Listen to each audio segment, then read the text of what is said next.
seen some wild stuff. Dr. Ashley Baldree is a board-certified dermatologist and an avid runner who knows firsthand how to keep skin healthy while sweating, sun-soaked, and constantly on the move. From cosmetic to surgical care, she treats patients of all ages.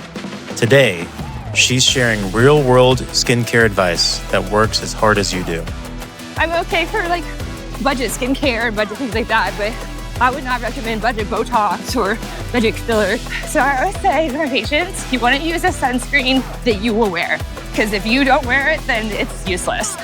I would just proceed with caution things that are marketed natural, clean, things that are not, those aren't actually like FDA regulated terms. You can just slap that on anything. So clean beauty. It's a marketing Yes, term. no. Good Okay. morning, runner viewers. Good morning, Dr. Baldree. Good morning, how are you? I am doing great. I'm excited now that I'm all covered in sunscreen. I feel like I'm ready for this interview. I know. So let's start with the essentials. What are the essentials of a good skincare routine? So everyone needs to have sunscreen, number one. Yeah. And then outside of that, it kind of depends on you. Like if you have it, if you're starting from scratch, say add one thing at a time. So let's say you don't even wash your face, don't even do sunscreen, you do nothing. Okay. Yeah. I would say start with washing your face, then sunscreen. Yeah. And then I think as long as you're not pregnant or breastfeeding, like a retinoid, like tretinoin or the over-the-counter one, and then a vitamin C is like, those are the basics. Okay. Well, I'm glad I'm using all of it. Is expensive skincare always better? No. Okay. I feel like everyone's always like, oh, like medical grade skincare, or like, sure, like there are some things like it is like good for, but like, I don't know, I use like mostly drugstore stuff. Other than vitamin C's, I feel like vitamin C's and like other antioxidants, sometimes it is a good place that you can splurge on. And for vitamin C, I know there are different percentages. Does it depend on how much you can tolerate? Like, how do you choose that percentage? So I usually don't go with a percentage. I usually go off like the other things that are in it. Like there's like different active ingredients. And I'd probably have to like talk to like our skincare person, because I don't really normally go off like recommended percentages, but like the extra ingredients, like sometimes they have vitamin E or other things, and it targets the different skin Okay, so you do want to have other ingredients in. I mean, it's kind of nice serum, so you don't have to like, you know, have like a bazillion different things you're putting on in the morning. All the bottles. Yeah, all the bottles. I feel like we all have a bottle collection now. Oh my gosh, don't we? I think we all love bottles. And then vitamin C like can oxidize, so like it's actually not good forever. Okay. Like so after a certain like a few months, it's gone bad. And some of them you can tell because it changes color. Okay, so better keep smaller bottles. Smaller bottles. Use them frequently. Yeah. How about sunscreen? What are the ingredients, or how do we choose the right sunscreen? So I always say to my patients, you want to use a sunscreen that you will wear, because if you don't wear it, then it's useless. So SPF 30 or above, that's a good start. Okay. And then kind of everything else is what we would tolerate. Like, so different feels, different looks. If you have something like melasma, get something with the tint in it. And then basically just trying on ones and ones like, oh, I don't mind this one on my skin. I can put this on every day. And then that's the one for you. Okay. Spray or so non-spray? Spray gets a lot of bad rap in dermatology. Really? Because, yeah. Why? Because you spray it. I was just spraying And myself. people spray it from like all the way over here. Okay. And it's just going in the air. Okay. But if you spray it close and then after rub it on, because otherwise you're gonna have like stripes. But I mean, if that's the one you use, you're not gonna use another one. Spray. I like spray. Well, for runners or easy. people who spend lots of time outside, it's easier to apply spray. But it's much easier. thanks for the tip. There are like sticks too. I ran a pseudo experiment with my friends. Basically, went all away for a weekend, brought tons of sunscreen. Okay. Like an insane amount. And I just like left it out. And I would just see what people would use. And almost everyone, like, for reapplication was grabbing like a stick. Seriously? Okay. Yeah. And like Neutrogena makes one. It like goes on really easy. And I feel like it'd be good for runners. Okay. Well, speaking about runners and active people who spend lots of time outdoors, what are the typical mistakes in skincare that you see them doing? So I feel sunscreen we've like discussed. That's honestly the number one mistake for athletes going outside, not putting on sunscreen.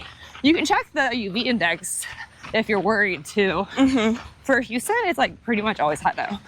Yeah, that's true. And then making sure you if you get acne or anything like that, make sure you're using a soap that combats that and you're not sitting around in your running clothes. Okay, what are the soaps? What are the soaps? I like benzoyl peroxide. It's my number one recommended acne product, basically. For the body, you can use like up to 10% because it's confusing. There's a bazillion percentages. Yeah. For face, I normally don't go more than 5. And so if you get it both on your face and your body, I recommend just either getting 2 or just using 5 everywhere. And it wouldn't dry the skin? It can be irritating. You don't have to use it every day if you're not sweating every day. Okay. But you do have to leave it on a little bit to work. So like when you're in the shower, you have to like kind of stand there with the soap on. I usually say 2 to 3 minutes. Okay. Interesting. And know. you can buy it just in a regular drugstore? Regular drugstore. It's super cheap. A bunch of companies make it. Good morning. Okay, that's good to know. What are the things that runners can do outside of just wearing sunscreen to protect their skin from sun damage? So the UPF clothing I love because you don't have to reapply. It's getting really breathable and pretty affordable too. Like I'm not wearing my Amazon one today, but I do have Amazon UPF hats that are like $9 and it's awesome. And then So you will have sleeves? I have sleeves. Okay. It's too hot for That's sleeves. what I was gonna and say. It's also like 6 a.m. So I was like, we're gonna be fine today. But then the hats and Hats, covering, looking at the UV index, it's on your phone. Just like go to your weather app and scroll down. what is the number that we should be this is the threshold? There's different ones. It will say like low, high, unsafe, extreme. The high, unsafe, and extreme, those are the ones to avoid. Okay. Medium and low, that's good. None is like when it's dark outside. But Houston has if you look at it, it's like a sharp peak and then it goes down. Like basically for when it's up. Well, we're in summer season, right? Yeah. In general, it's like 10 to 2 is the time that people say to avoid. In Houston, it's kind of 10 to 4, but equator. Okay. How about active people and tight gear, from leggings to helmets? Oh yeah. Do you see any skin conditions that arise from this? Yeah, so I've been seeing a lot of acne, at the body, especially the buttocks area, women who wear leggings. People wear leggings all day now. You'll go to a spin class and then you don't get that sweaty maybe, and then you just walk around and then you're like, oh no, I don't have butt acne. Oh my gosh. But and then there's also chafing, but we're all familiar. This is running. Yeah. And that's it's from clothing, but it's also just from moving around and things like that. For that, I just recommend the classic Vaseline. Okay. Another cheap solution. Hey, Yeah, that's good. So applying Vaseline on the areas that could possibly be irritated. Exactly. And then if you're going on a long run, and you have the option to bring a little bit with you to reapply, that's good. If not, it's fine. Here at Memorial Park, I'll just loop around, step in my car, load up, and then keep going. Well, they do have Running centers, I mean, if anything, you can shower. yeah. But yeah, I agree. I've never talked to them before, so maybe opposite. Yeah, no, they're great. Ideal post-workout skincare routine for active flip people. You mentioned benzoyl peroxide. Benzoyl peroxide, honestly, it's pretty much it for like people who are acne prone. Otherwise, just like rinse off, take off your clothing if you don't have to be like sitting, if you're like doing something you don't want to be in your wet, like your like sweaty clothes for. Okay. But sometimes like if you work out in the evening, you can just do your nighttime skin routine like right afterwards. Yeah. Like salicylic acid. Can we apply that? Yes, salicylic acid is great. It's another one of the acne soaps. That and glycolic acid and like lactic acid, there's like some like body products that have it, so it can help you if you're like trying to exfoliate any like dead skin or anything like that, or if you get like acne prone, just like get rid of any like bacteria and stuff. Okay, that's good. I still prefer the benzoyl peroxide. But I do Really? yeah, because I'm gonna try it. I can't believe it. It does bleach stuff. Oh, So you have to wash it off very well. otherwise all your Yeah, all sheets are your gonna be- towels are like orange. Yeah, sure. That's a sign of a benzoyl peroxide well used. Okay, switching to pregnancy. Okay. Skincare for pregnancy. What are the changes in skin that pregnant women start seeing? So it's like different for everyone. Okay. I feel like you kind of roll a dice and then you find out if you're gonna get like the pregnancy glow or if you're gonna be like riddled in acne, be so oily that you and then like have to completely change everything you do. And then the worst part about being pregnant is that like you can't use anything anymore. Like suddenly like you Google like, can I use this? And it's like, no. You're like, what do you mean I can't use my salicylic acid? Yeah, that was insane when you mentioned when we spoke. So no retinol, Yeah, no no retinol, salicylic acid. no salicylic acid. Okay, let's. Benzoyl peroxide's okay, don't worry. Okay. There's a product, azelaic acid. That one is widely accepted as safe in pregnancy. It's used for rosacea too. So a lot of times if I have a patient who's like trying to get pregnant or is already pregnant, just looking to like, you know, mix up their skincare, I'll usually start with that. And then I'll be like, oh, come back for any of your other pregnancy skincare needs. Basically, there's a few rashes you can get while pregnant too, like especially if you had like eczema when you were a kid. Okay. Suddenly you might have eczema again. Oh boy. I know. Something to look forward to. Yes. I hope everybody will be getting a glow and not the dark side. I know. I got a glow. I got lucky. Oh, lucky you. So how about vitamin C? Vitamin C is okay. Just make sure you look at like pretty much every single vitamin C has extra ingredients in it. Like the ones that are even like targeted towards acne, they probably have salicylic acid in them. Yeah. So we need to You check need to just that. double check. How about? There's a website where you can check if something's. I'll send it to you. So Okay, we can look include at that in the links below. Yeah. Yeah, because the other one, I know glycolic. I think you said no. Glycolic is fine Oh, glycolic is fine. to a certain percentage, Okay. and I think the percentages that you'd be finding over the counter are probably all fine. Okay. And then the other one, lactic acid. Yeah, I'd have to check that one. Okay. All right. Yeah, we'll put the link so put the people link. can check because I'm sure there are Glycolic lots acid is fine for sure. Azelaic fine. Lactic would have to check. Okay, Yeah. that's good. Melasma is a big concern for pregnancy. Can you explain what is that and why is it happening? Yeah, so melasma is a skin condition where it's common in women where it gets dark. We can see it in pregnancy and we can see it on birth control. We can also see it in neither of these things because it's sun sensitive and genetic. Oh wow. So And suddenly you start having those dark spots on your skin? exactly, like usually at the cheek, forehead, like you get kind of like speckled on the cheek. But the best thing for melasma is actually a sunscreen with a tint in it. Okay. Which is like difficult for some people because melasma is actually more common in darker skin tones. Okay. And so a lot of people are like, oh, well, there's not a lot of sunscreen for darker skin tones. A lot of the sunscreens that are tinted, the tint is actually like, it doesn't matter, it looks like it's beige, but it's called the universal tint. Okay. And it's something that rubs in. There is a lot of different tinted sunscreens that I like that I will give to you, like a list of them. Yeah, Both we can drugstore and include. not a drugstore. But the tint actually extends the spectrum of light that it protects against, because they've shown that pigmentation is actually more affected, or like it's affected by the visible light, not just the UV light. And so the iron oxide, which makes the tint, extends the spectrum to have UV and visible. Okay.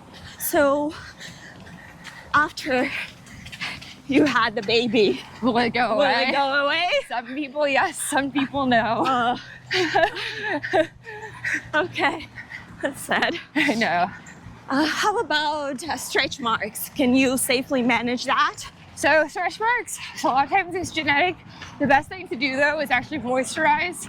Like, so while you're getting bigger, that your skin is like hydrated. So when it's like stretching, it's not going to be the stretch marks won't be as prominent. Okay. This is like more important once you like enter second trimester. But you can start as soon as first to get in the mood. I would say get like a thicker lotion or cream, like one that comes out of a jar. Like CeraVe or... Like CeraVe, yeah. Like when you go to the store, some things will say lotion, sometimes say cream. Cream is actually like different than lotion. Oh, It's okay. thicker. Okay. Yeah. It's called the vehicle that everything is kind of brought in. And creams are like more moisturizing than lotions because they get absorbed more. So is cream then better than oil? A little. So kind of, I would say for moisturizing, yes. Like some people, if you want to layer things, because sometimes oils have things like vitamin E Yeah. and other things that are good for stretch marks, you can always do like the oil and then you kind of lock it in with like a cream or an ointment, like Vaseline or before. Wonder where you have time for all that.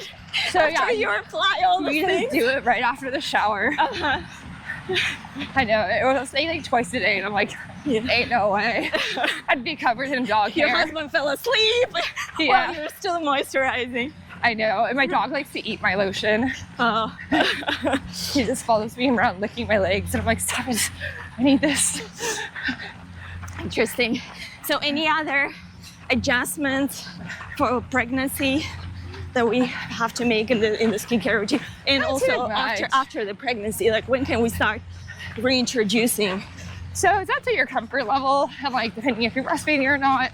Like sometimes you have to like, you can use something like tretinoin, like I started using right away, but like Even if you're breastfeeding, that's fine? it's like that one's kind of like they haven't studied it. Okay. But like I would just wash your hands.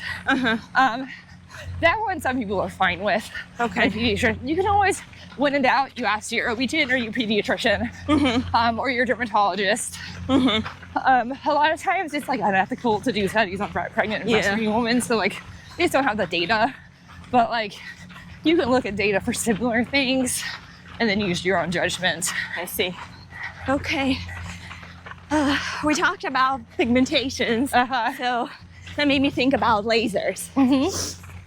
There are so many lasers out there. I know. How do we choose what type of laser to use?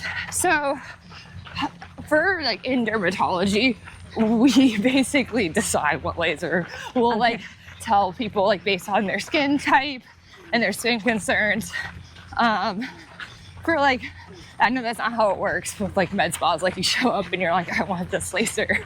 But for what I typically recommend to be safe for all skin tones is just consulting with someone, you having them, you take your concerns, they see your skin, and then they recommend based off that. Because otherwise they leave the chance for like errors and like scars, burns, things like that. Yeah. Because like lasers, well, a lot of them are really well tolerated, minimal side effects and things like that. Other than can have like, you can have really bad consequences of the wrong laser choice. That's true. What are the, maybe your favorites or the ones that are widely used in dermatology? So the ones that are widely used in dermatology, there's IPL, not a real laser, technically a light device, but that's IPL?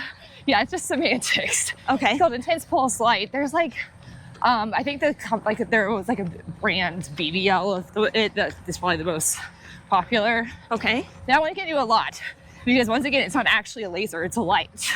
And so the way lasers work is they like activate a certain molecule, and then the activation of that is what makes the effect. Okay. And so IPL, because it's a wide range of wavelengths, because it's a light that you filter, it can go after multiple things, like red pigment, brown pigment, things like that. And so that one's like kind of a workhorse. It's been around forever. Okay. So It's been tested. it's been tested. Yeah.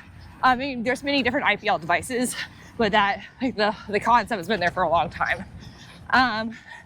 Another popular one is the V-beam laser. Which one? V-beam. V-beam. Okay. I know. What is that? That one you probably specifically found in dermatology practices, but it's like, that's for the rosacea and redness. It works better than like any of the other ones. It also works good for like red scars and red stretch marks to get rid of the color.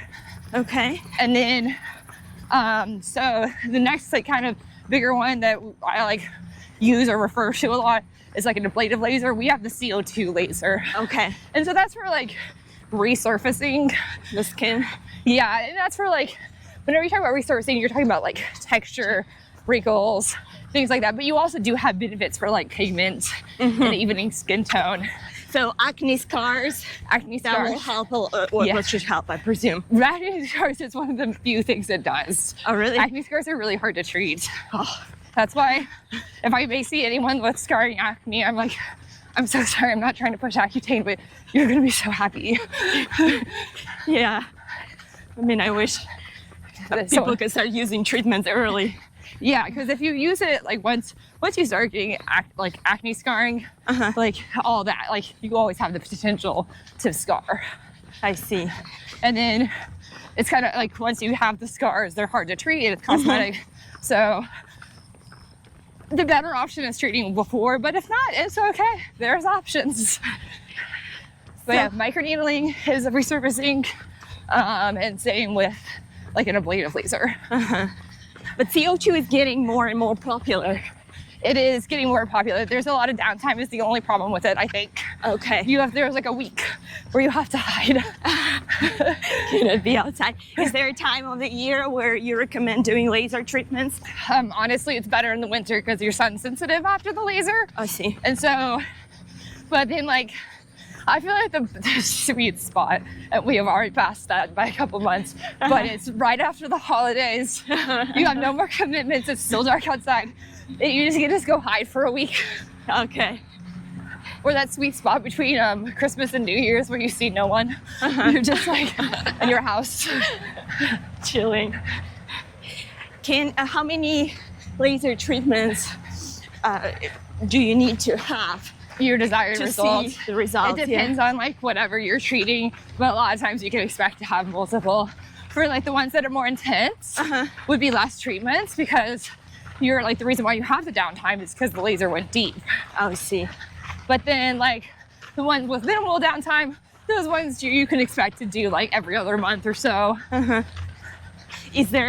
there any risks if you do often laser treatments? If someone is a fan, Yeah, and they like, have money.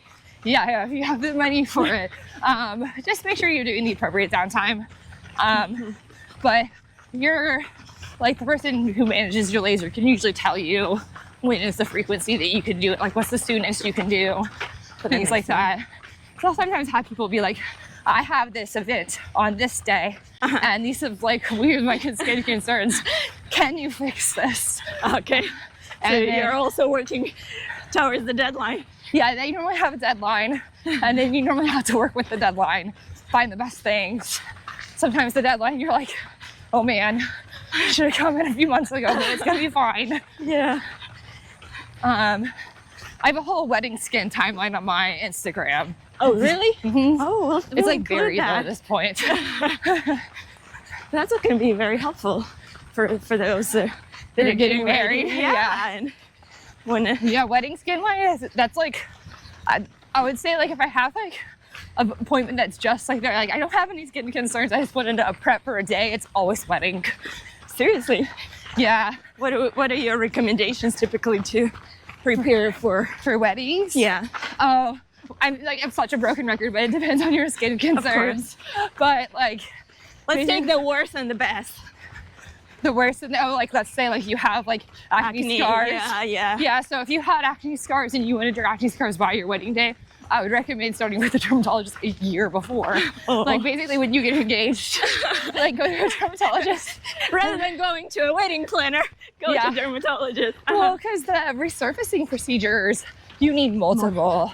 Yeah. And the way that resurfacing procedures work is they create micro injuries, and then your body is now responsible for repairing. And when you repair, added bonus is it will like fill in some of the scars. Okay. And there's some because it's producing collagen, natural collagen. Yeah. So whenever you injure your skin, you tell the skins that like to like rebuild, and the rebuilding cells, they're like, oh, collagen, here we go. Okay. And they'll like throw down some collagen. There are more like instant things. Like you could put some filler in acne scars, but when given the option between like filler and then doing like a resurfacing procedure that's gonna like be long term, I usually recommend the resurfacing. But for people in a pinch, you can do something called subcision, which is where we like break up the acne scar with a needle, and then you can put like a little bit of filler in it. Seriously? Just a little bit. I've never just a dab. Oh wow. How will the skin look after a couple of months? Will this filler? Couple of months should be okay. The week after, you're like, because there you also do the subcision, like you're a little like bruised, but bruises go away. But then once filler dissolves, it takes like a year for filler to go away. Okay. So, filler is getting a real bad rap right now on the internet. Everyone's afraid of migration. We were reading about that. Yeah. Why is it happening? Do you agree? Disagree? I think it's because people are getting bad filler jobs, honestly. I think it's because there's a lot of ways to get trained on the internet now. And like, rather than go to school. Yeah, and then there's a lot, there's like a Groupon or a good price or something like that. Like, you have to ask yourself, like, why is this price? Yeah. Like, I'm okay for like budget skincare and budget things like that, but I would not recommend budget Botox or budget filler because sometimes you don't know why it's like the companies aren't changing the price for the med spas. So because the material still costs the same amount. Exactly. And so the rest you're paying for is like the expertise of your injector. So like that's what you're getting on sale, not the product. Have you seen some bad cases of fillers? Applying fillers? I've seen like lips, I would probably say is an area that I get asked to be dissolved the most from people from other places. So can you do something? Yeah, if somebody where you can dissolve. Okay. It's called hyaluronidase because filler is hyaluronic acid, and so hyaluronidase is an enzyme that eats it up. Okay. And so you just inject it, and then sometimes it takes a couple sessions to get it fully injected. Oh wow. And it's not that pleasant, just so you know. Especially the lips. Yeah. But yeah, you can dissolve it. That and under eyes those are the two areas that people tend to get dissolved. Do you recommend fillers under eyes? Because it's such a depends on the patient. For some patient, it's exactly what they want. They don't want a surgery, but like they're really bothered. A little bit of carefully placed filler under the eye can be really helpful for some people. Okay. You have to know that like the under eyes are like really tricky though. Yes.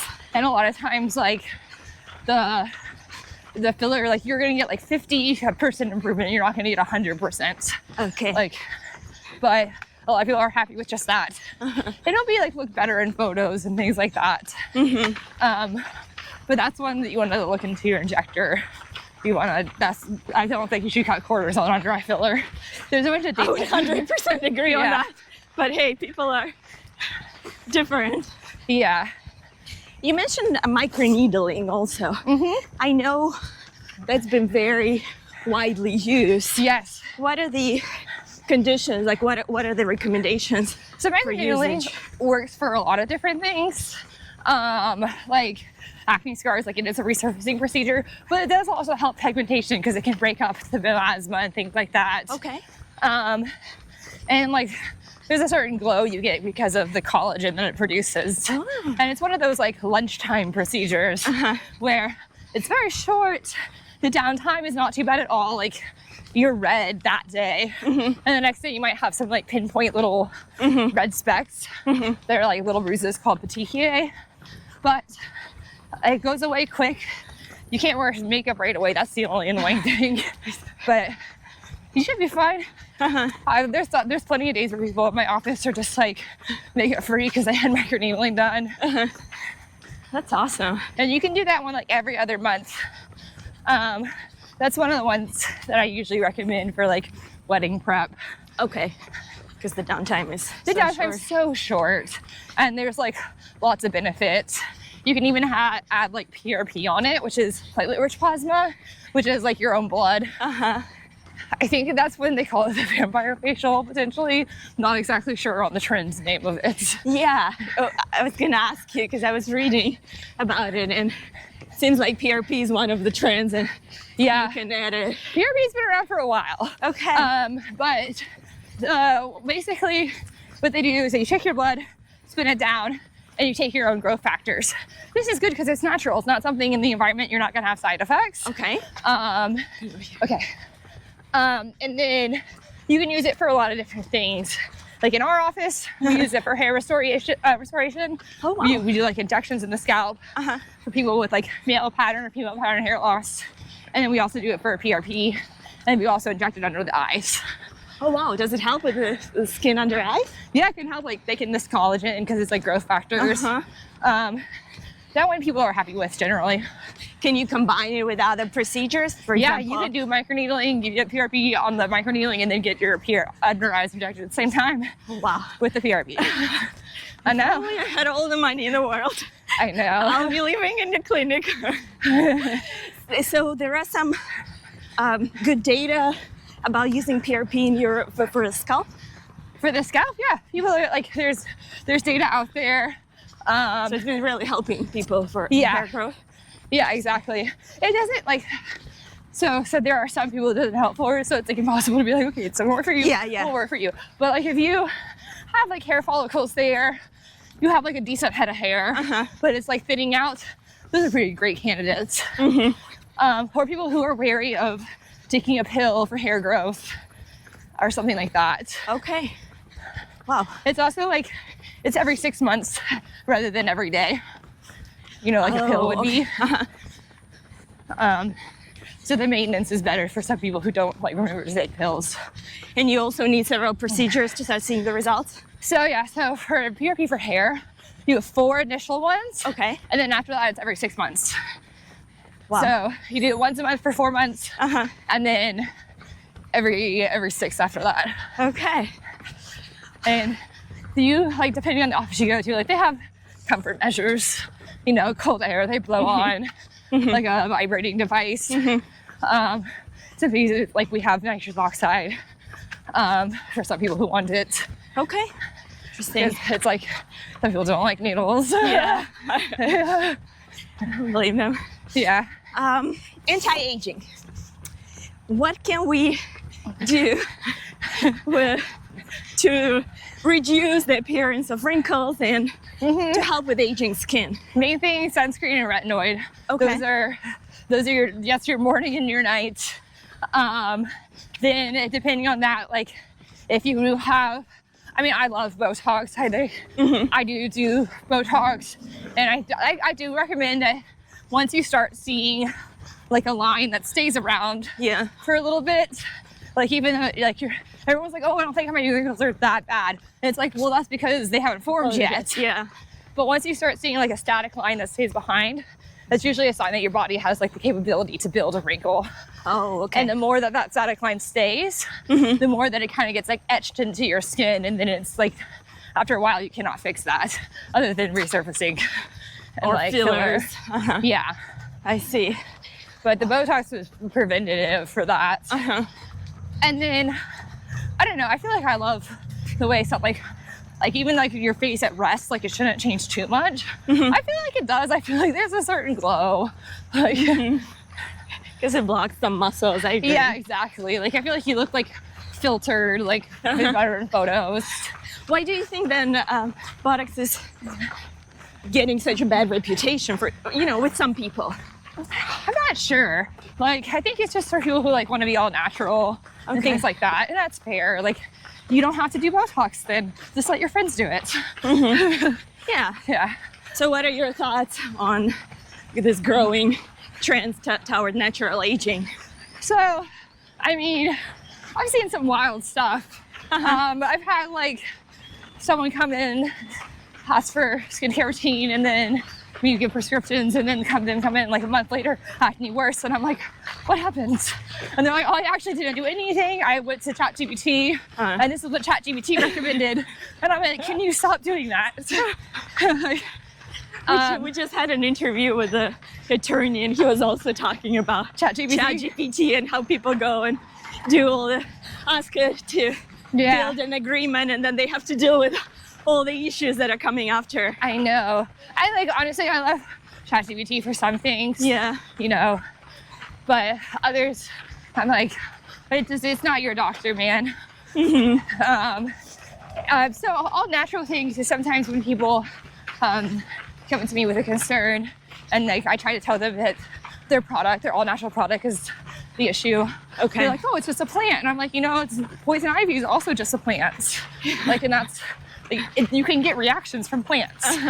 So I would just proceed with caution. Things that are marketed natural, clean, things that are not, those aren't actually like FDA regulated terms. You can just slap that on anything.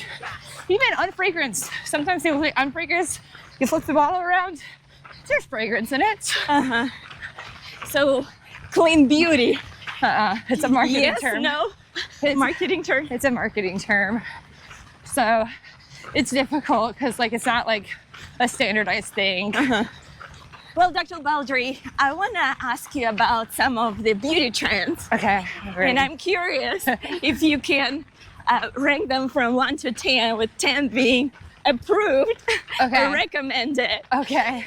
And it's okay not to know some of them because I didn't know myself. Okay, I'm ready. All right, let's start with number 1, collagen.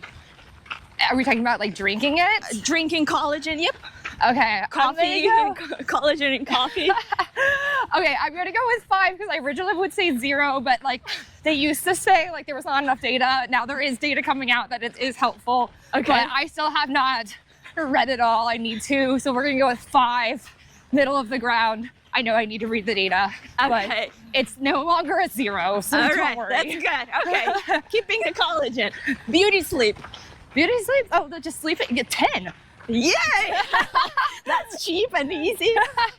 CO2 laser. I guess I'm at 9 because I'm gonna give it the downtime is subtract 1. All right, that's good. Okra water.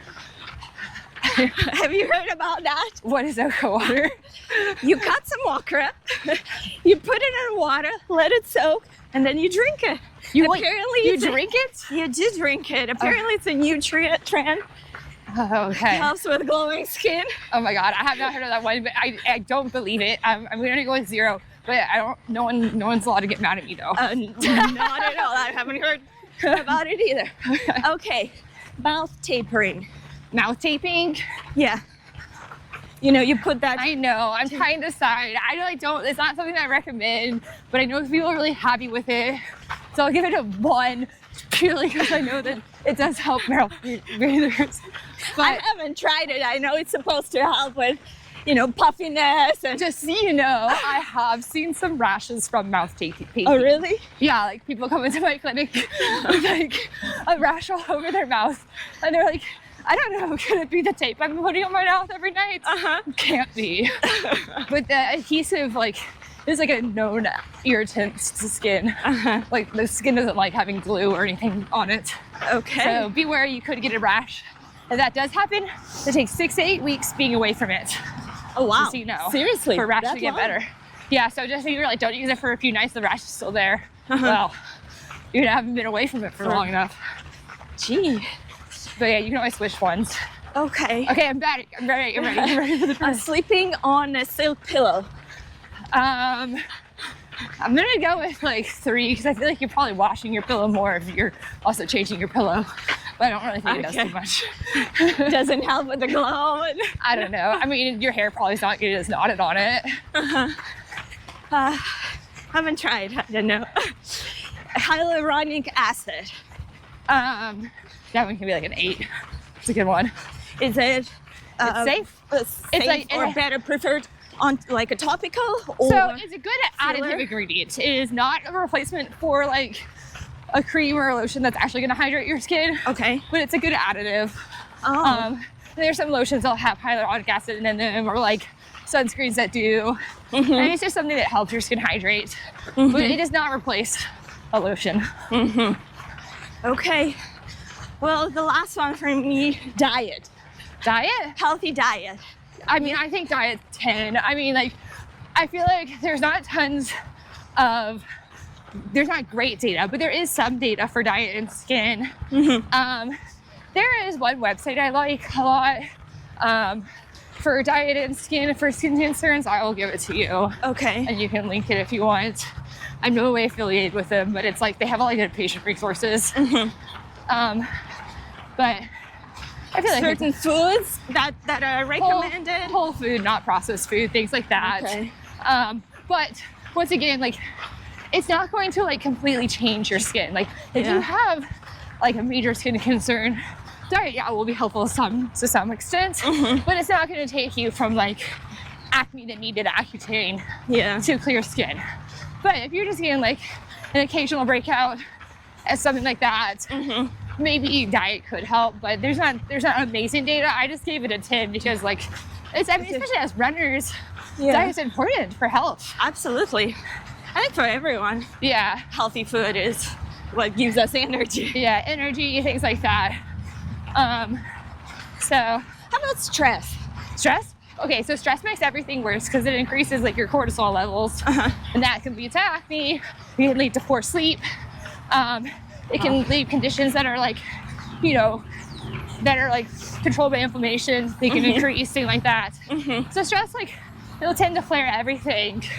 Like some people, like they find like every time they get stressed, like their dandruff gets horrible. That's a condition called seborrheic dermatitis. Okay. And it is stress related too. Wow. But yeah, So stress. important to manage it. Yeah, I know, but what are you gonna do? Yeah. What's your job? And, well, there are kidding, many Village. surprises at I will home. not be quitting. Don't worry. Sometimes the job is easier than, dealing with construction and things like that. Yeah. I don't know, just giving time for yourself, finding like a time that works like for working out. Like, Yeah. I feel like it's not easy, but if you prioritize, then you can figure out what works for you. How the fads or the myths, the skincare myths that drive you crazy, Oh my gosh, I don't want other to than get, okra water. I don't want people to get mad at me, but like beef tallow is really popular right Which now. one? Beef tallow? Do you not know this? No. It's like fats from beef. Okay. People are putting it on their skin and they're saying that it's curing them of all their woes. Seriously? They're saying it's making their skin look good. And like, I'm sure like they're moisturizing their skin for the skin. But like, do you think like, let's say you on the internet, you have like a concern and you see someone and they're like, this is what I use. I look amazing. Well, that person probably looked amazing to begin with. And a lot of times they don't actually use that. Yeah. So there's a lot of big consumer culture, and especially on like social media and things like that, where you don't really know like if that's what they're actually doing or if they're just partnering with them to make money. Like that's their job. Yeah. So it's hard to say. I bet as a doctor you deal with a lot of this. People coming with their solutions Yeah. treat and their I know. I feel so bad. Like I'm the big meanie when the preteen comes in with all of their stuff and like they have their worst skin in their life. They're like, but I'm using the 10-step skin routine. It's like, I'm sorry, your skincare routine did this to you. Oh. And then, but don't worry, we replace. We give them suggestions, Yeah. narrow it down, say what you can keep, what to get rid of. Dr. Baldree, thank you so much for all the tips. I learned a lot. I'm sure our audience learned a lot. We'll put the links in the description. And right. we wish you all the best. All right. Well, thank you so Thank you. much. Thanks.